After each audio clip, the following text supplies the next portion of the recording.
The pronouns. There are two groups of pronouns in Kurdish. 1. Simple pronouns. 2. Pronouns of inflected verbs. Verbs are determining pronouns. Simple pronouns as to, أو, أم, هون, أو.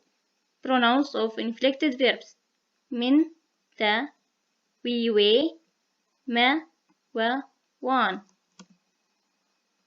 As هاتم, I came. من did, I saw. Du خوارني دخي, you are eating the meal. تا خوارن خوار, you eat the meal. أو هات, he, she, it, came. We got, he said.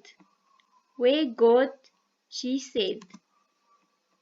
أم باشن, we are well. ما أديتيا, we haven't seen. هون بهفرنا, are you together? وبهفرة نويساند, you rode together. أو هاتن, they came. One did, they saw.